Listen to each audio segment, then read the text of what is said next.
بسم اللہ الرحمن الرحیم۔ السلام علیکم 7 کلاس، امید ہے آپ خیریت سے ہوں گے۔ اللہ تعالی ہم سب کو اپنے حفظ و امان میں رکھے۔ عزیز طلباء، آج ہم نے اردو الف کے دوسرے لیکچر میں دیہاتی اور شہری زندگی کے املا کے الفاظ اور الفاظ معنی یہ کرنے ہیں، اس کے ساتھ الفاظ جملے کرنے ہیں۔ آپ نے یہ تمام کام اپنی کاپی میں خوش خط کر کے لکھنا ہے، یاد کرنا ہے، مارجن لائن ڈرا کرنی ہے، ڈیٹ اور ڈے مینشن کرنی ہے۔ عزیز طلباء، آج کے کام کی پڑھائی شروع کرتے ہیں۔ پہلا لفظ ہمارے پاس ہے تعطیلات۔ تعطیلات، رہن سہن، رہن سہن، نقل مکانی، نقل مکانی، تنگ و تاریک، تنگ و تاریک، قابل رشک، قابل رشک، فراق انجمن، فراق انجمن، مرگن، مرگن، بے تحاشا، یہ لفظ ہے بے تحاشا،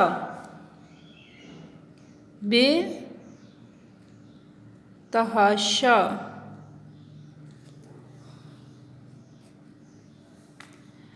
جی، آج کا دوسرا عنوان ہے ہمارا الفاظ معنی۔ الفاظ معنی میں ہمارے پاس پہلا لفظ ہے تمدن، نمبر 2 پہ ہے دھان۔ تمدن سے مراد ہے مل جل کر کام کرنا۔ دھان چاول کی فصل کو کہتے ہیں۔ نمبر 3 پہ ہے دوبھر، مشکل، دوبھر مشکل۔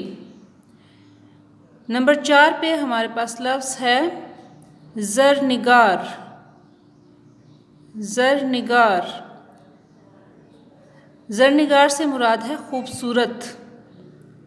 نمبر 5 پہ قوی، لفظ ہے قوی، قوی سے مراد ہے طاقتور۔ یہ کمپیوٹر مسٹیک ہے، اس کو آپ نے ٹھیک کر لینا ہے۔ نمبر 4 پہ زرنگار اور نمبر 5 پہ قوی، قوی سے مراد ہے طاقتور۔ نمبر 6 پہ ہے فراق انجمن۔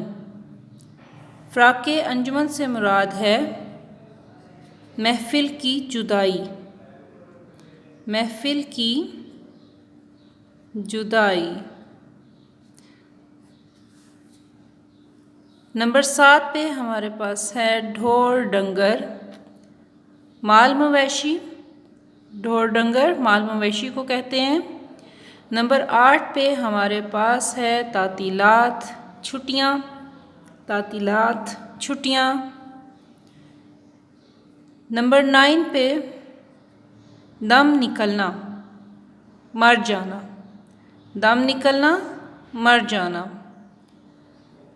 نمبر 10 پہ قابل رشک، جس پر فخر کیا جائے، قابل رشک جس پر فخر کیا جائے۔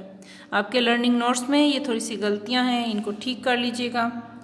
جی عزیز طلباء، آج کا ہمارا تیسرا عنوان ہے الفاظ جملے۔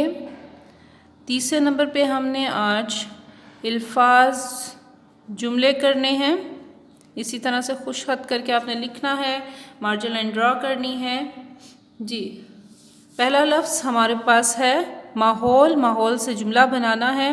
ہمیں ارد گرد کا ماحول صاف رکھنا چاہیے، ہمیں ارد گرد کا ماحول صاف رکھنا چاہیے۔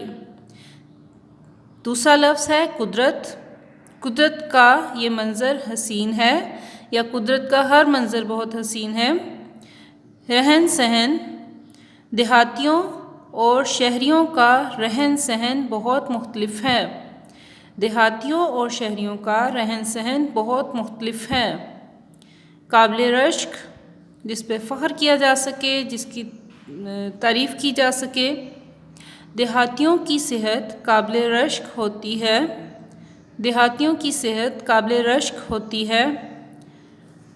آخری لفظ ہے ہمارے پاس جس کا ہم نے جملہ بنانا ہے نقل مکانی۔ نقل مکانی کا مطلب ہے ایک جگہ سے دوسری جگہ ہجرت کر جانا، منتقل ہو جانا۔ دیہات کے بہت سے لوگ شہروں کی طرف نقل مکانی کرتے ہیں۔ دیہات کے بہت سے لوگ شہروں کی طرف نقل مکانی کرتے ہیں۔ جی عزیز طلباء، آج کا ہمارا لیکچر اتنا ہی تھا۔ اس میں ہم نے املا کے الفاظ معنی اور الفاظ جملے کیے ہیں۔ اس تمام کام کو آپ نے کاپی میں خوش خط کر کے لکھنا اور یاد کرنا ہے۔ اپنا بہت خیال رکھیے گا۔ اللہ حافظ۔